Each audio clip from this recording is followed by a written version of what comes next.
The Doom game we got back in the early 90s had gone through multiple revisions with enemies, weapons, and story. This video is going to cover a lot of content from the Doom Bible, which was the original design plan in 1992, written by Tom Hall, who is a lead game designer for Doom. He came up with a full documentation of what Doom would include. However, he was not able to stay with the company long enough to see if the game's final version would match his Doom Bible. He was released from id Software after a dispute with John Carmack. But before Doom was completed, some of his ideas carried into the final version of Doom. Hall had stated that when he looks back during that time, he was totally unhappy working on the game. He felt the development team was getting too minimalistic in rewarding a player. He pushed to have secret rooms and teleporters added, which gave a little more reason for the player to explore and to navigate the map in a different way, instead of just running around. When a lot of his ideas were cut from the game, he later said the game was just a raw shooter.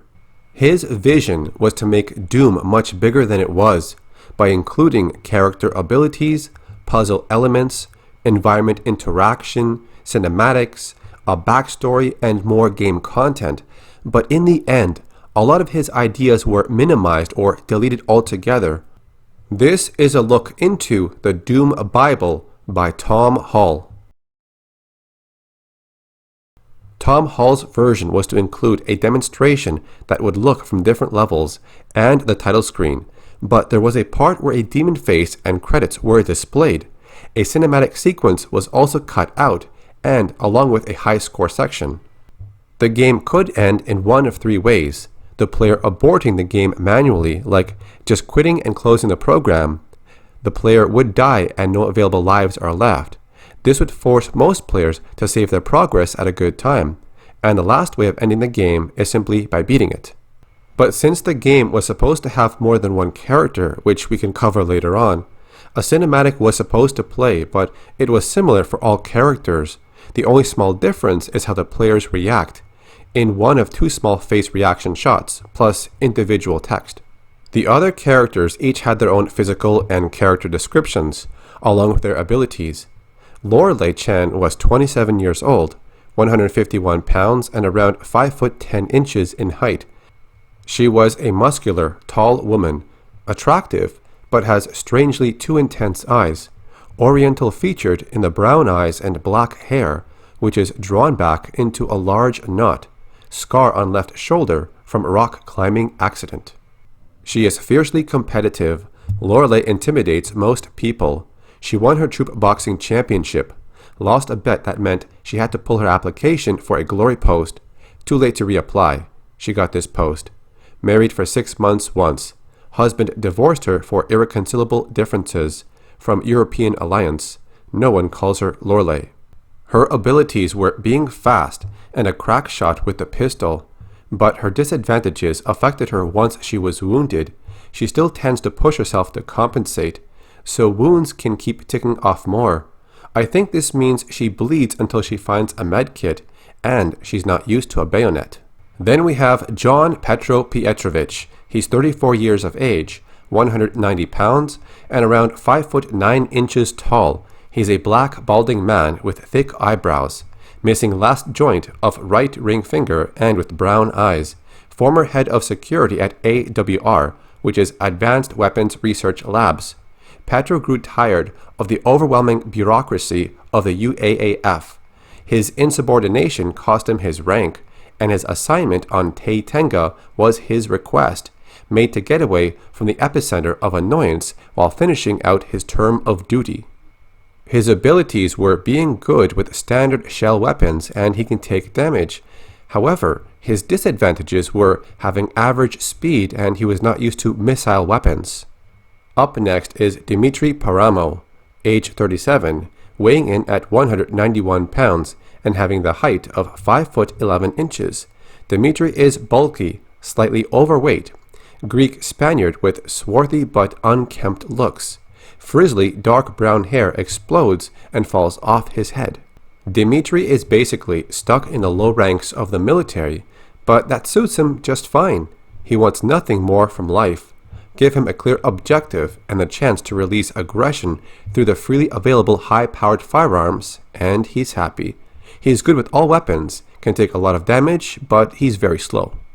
T. Barrett is 22 years old, around 130 pounds, and she is 5 foot 6 inches tall. She is red-haired and trim. T is pronounced as T-E-E, so it's T. She has piercing blue eyes and is stout but gorgeous. A toss of hair tends to fall over her forehead. She holds a bewitching, dimpled smile, in reserve until it proves useful. T has a friendly, if straightforward, laced disposition. Father was a sergeant in the UAAF, a career soldier that gave T a strong sense of duty and honor. Medalist in unarmed combat competition, she volunteered for this post because no one wanted it, and with a desire to have a variety of experience in her military life. T is faster than average, is hard to hit, and does incredible damage with a bayonet. However, her disadvantages are having a low amount of hit points. And then of course we have Buddy Dacote, the guy that dies, aged 29, around 202 pounds, and standing at 6 feet 2 inches tall. Buddy is seen as being very fit and powerful, always wears a hat that says BEOS, which stands for Butt End of Space. He is Caucasian with brown blonde hair and green eyes. He is popular and courageous. Buddy got sent to Taitenga Darkside for showing up a superior officer. His stay here is just temporary though. He was sent here as a security advisor. Buddy has a good sense of humor. Inside info. Dacote stands for dies at conclusion of this episode.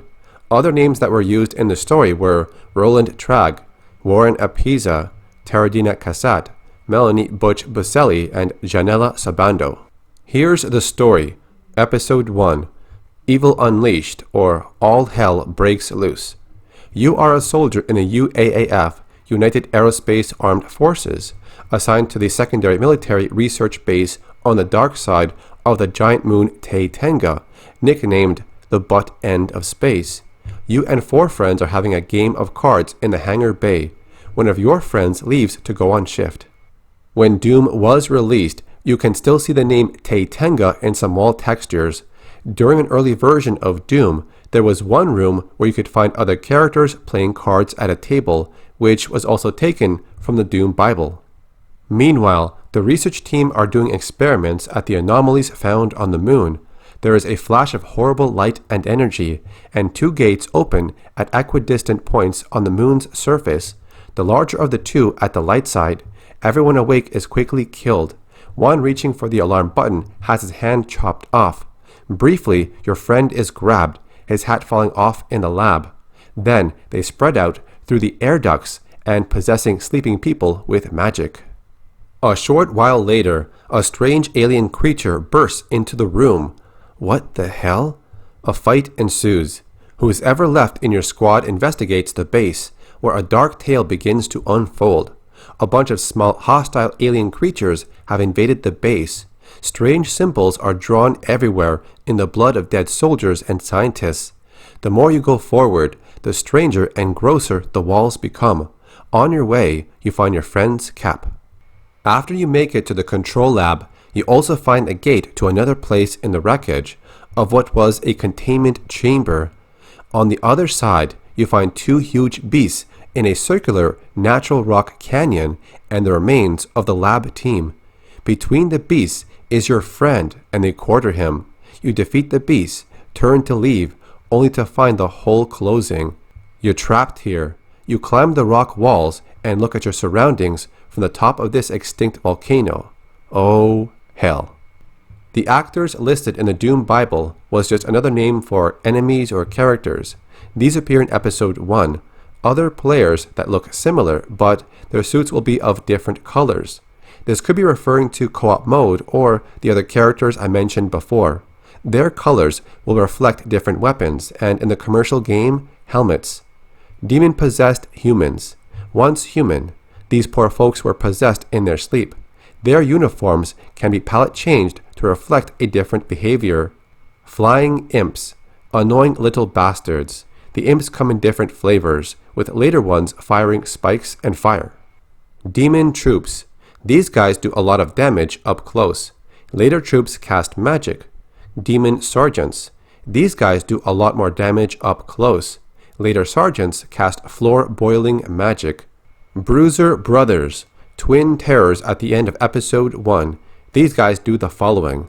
Insert interesting description of behavior and how they are beat here. Well, I guess they never filled this part out.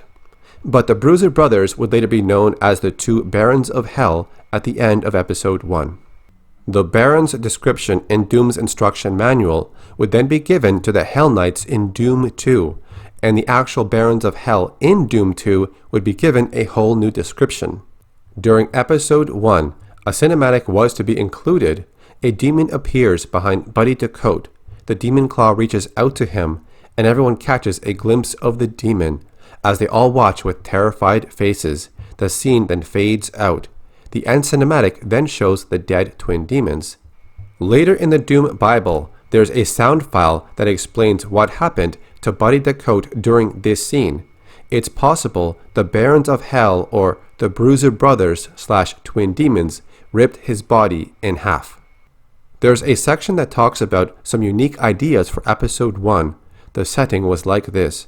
The bases on the planet Taitenga used to be the glory posts, but lack of progress with the research has caused money to be funneled away to the point of its current staff. A group of dedicated, almost messianic scientists and a skeleton crew of security people. The two bases are light side and dark side. The planet does not rotate, so there is no day or night. The anomalies being studied are on the planet's magnetic poles. The game was supposed to have an intro cinematic which had a view of a planet from space. The military research base, Moon Taitenga, rotates. You would see the light side and dark side. Then it rotates to dark side and zooms in and fades out. A proper ending cinematic was also written up, which added more depth to the story. There was a short credit-like roll, which was hyping Doom 2 over a scary demon lord's face. Its eyes open, and the big word Doom appears masked over it. Then it fades to black. I prefer endings like this. It adds more tension, suspense, and excitement going into the next chapter of Doom. But for the final version of the game, the endings were simplified and replaced with a wall of text. There's a section that lays out a few ideas for buildings and areas. It was to outline the allocation of puzzles, traps, and POs, which are photo opportunities. There should be at least one of each per floor. Every area should have interesting stuff to go and explore, if not vital stuff to obtain.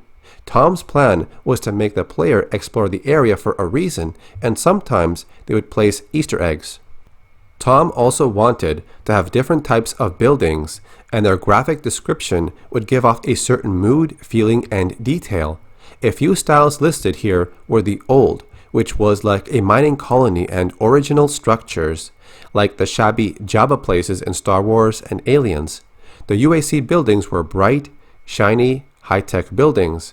The mines were shabby, old, sturdy supports in an energy-carved mine, along with the natural caves in which the anomaly was found, gray, red, and brown granites, and the like. Demon buildings were sort of art composed by the demons there. Everything is harsh, sharp rock with living organs in the walls, plus the occasional bit of tortured soul. In episode 2, the original name was Lost in Hell or To Hell and Back. Here's the description. You explore. In the distance, you see a great dark edifice. You must make your way there and try to find a way to escape. You fight your way through many aliens. Once you reach the edifice, you find a gate guarded by a force field. You lead a big boss guy there and shoot him, buffeting him backward into the beam, destroying it. You go through the door and get to the gate. You storm through and make it back to your own universe, only to find you're back on Taitenga and the demonic aliens have taken over the light side base. But when the game was released, Episode 2 was renamed to The Shores of Hell. In the Doom Bible, Episode 3 was called Knee Deep in the Dead. All-out war ensues. You battle your way toward the hangar. Once there, you take off in an old attack cruiser. You get powerful readings from the gate area and decide to bomb the gate. You do, and both gates flash and break. Then, earthquakes begin. Lava spouts erupt all over. The moon turns into a ruined, fiery ball as you speed off toward the nearest civilized outpost. When Doom was released, you can see that Episode 3 is named Inferno. Episode 4, Armed Assault. Your team is in jail for destroying the planet. The officials denied tampering with the forces. You've been promised release as soon as it blows over. Then they recruit you to explore another gate that the military has opened on the small moon of somewhere. The squads they've sent in have lost to the forces there. Demons from the gate have stolen a new weapon, and you've got to get it back. Once there, you travel to Hell and find the weapon, and it's attached to a huge techno demon. You defeat him and cut the weapon off, and find its energy systems non-functional. You go outside and head for the gate. When you return to the moon, the entire base is covered with grotesque demonic goo. And if we look at Episode 4 when Doom was released, it is called Thy Flesh Consumed. There were 2 more episodes in the Doom Bible that were not in the game upon release. Episode 5, Base Instinct. You fight for control of the base. At the end, you want to get to the ship and get the weapon back. In your way is some awful demon which you have to be clever to defeat. You are ready to take off, but decide to do something more permanent. You put a warhead on a troop carrier with a delayed detonation and send it through the gate. It blows and nukes a good bit of hell. The big general demon shakes his head and touches his strange-shaped tactical board, changing that area to the color of our dimension. Episode 6, The Final Gate. You get back and ask the military if there are any more of these holes. They say, well, 1 more, but it's too small to be significant. You ask to check it out and want to go in prepared, just in case. They give you your choice of weapons. Your ship lands. Then we see the hole being enlarged by a demon machine. You hit the planet. Your pilot is killed by a demon. You find the demons overrunning the base and assault the gate, and try to stop them at the source. After calling for help, saying you'll probably have it cleaned up before they get there. You battle strange new demons and, in the end, meet the general demon, who totally slaughters you if you try to attack him. You can find a secret way to get behind him and blow up his machine. You run out and the cavalry has arrived. You take off as you order them to nuke the gate and the planet. We see the general demon angry as the radiation blast flies past him, bathed in its light, threatening to awaken the Ancient Ones. The game's original story in the Doom Bible also had a lot more details. Commercial, Chaos Awake.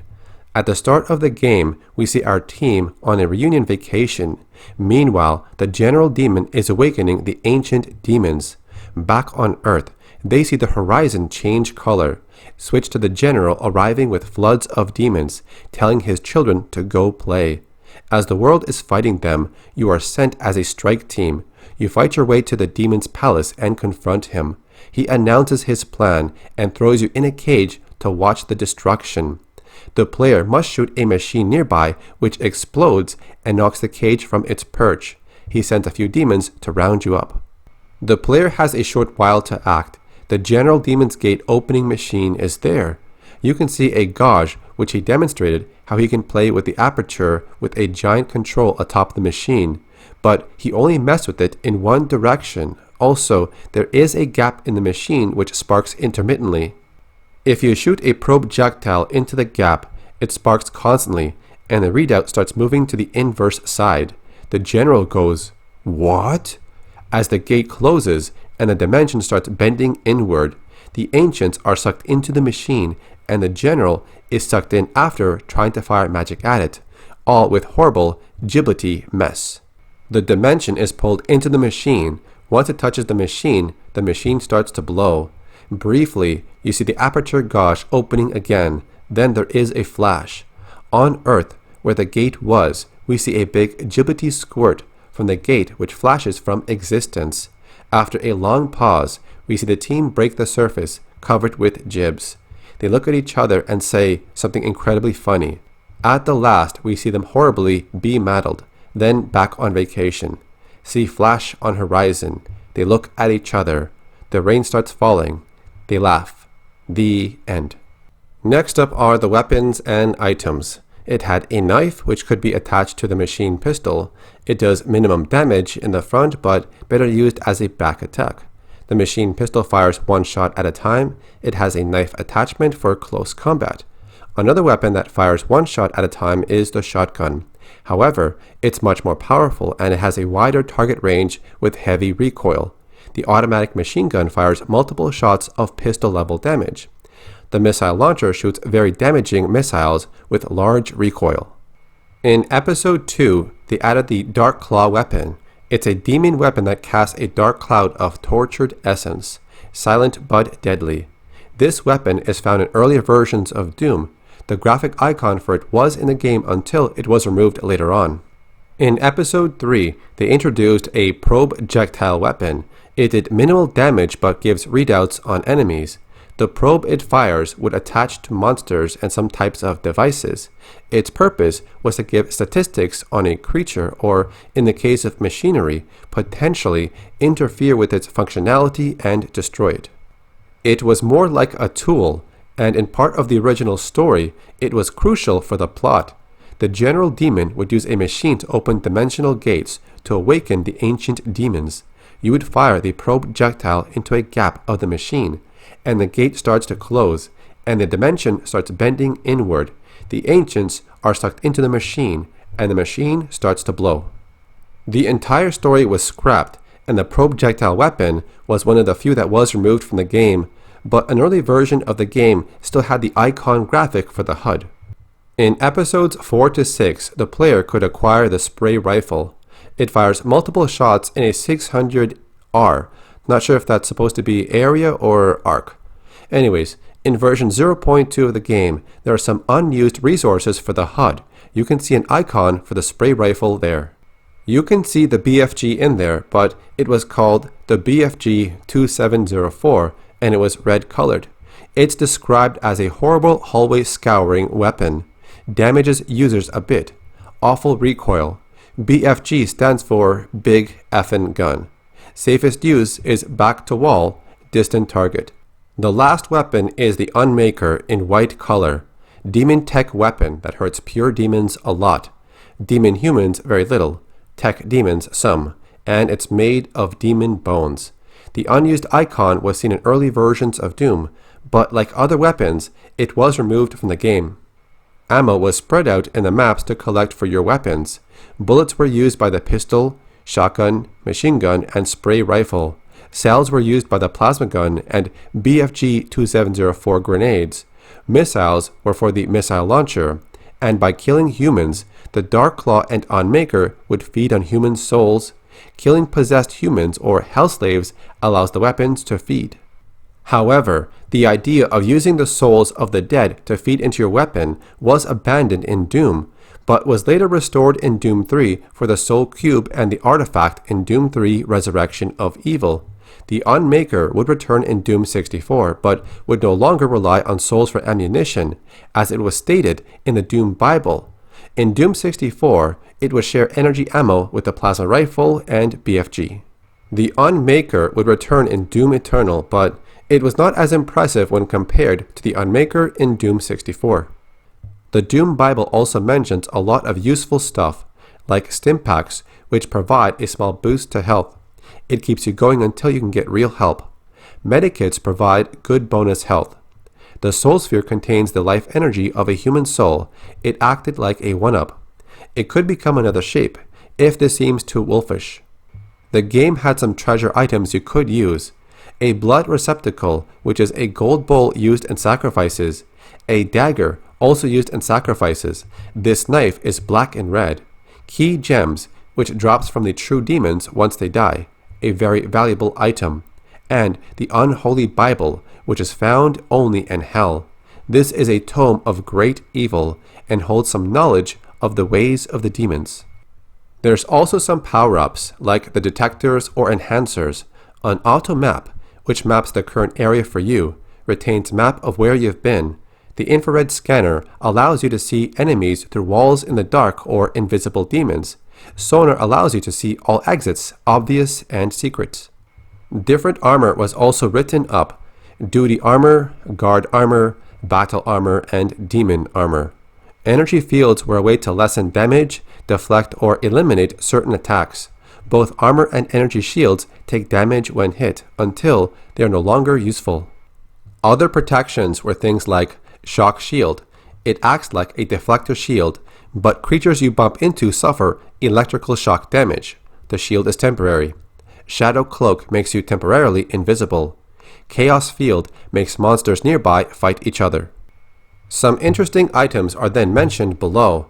Episodes 2 to 6 and the commercial game will have items that fill out the story and give the game a sense of richness. Some ideas like memos, notes, clothes, signs of inhabitants, junk, familiar but damaged items, etc. The last part gives a description of the story.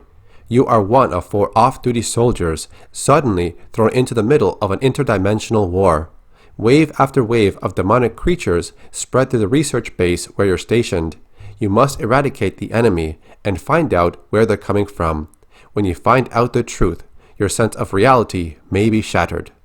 Later episodes feature a journey into another dimension, filled to its hellish horizon with fire and flesh. Decide the fate of 2 universes as you battle to survive. Succeed, and you'll be humanity's heroes. Fail, and you will spell its doom. Doom, the sanest place, is behind a trigger. So that covers the Doom Bible written by Tom Hall. It outlines the many ideas he had for Doom a long time ago, and how the final version differed so much from his original vision. You can see how Tom Hall was really ambitious with all of his creative ideas. It really shows he was passionate about this project, and he wanted to put a lot of things in the game, but in the end, this did not go his way. I think it would be cool if someone in the community would make a total conversion mod of Doom with all the elements from the Doom Bible, maybe as a way to pay tribute to Tom Hall's ideas for this game. So, do you like his game ideas for Doom, or do you prefer how the game was released? Put your thoughts in the comment section. If you enjoyed this video, I would appreciate a like rating. To see more content like this, all you have to do is subscribe to my channel. Thank you so much for watching. This is Carlos or Acid Glow, and I'll see you in the next video.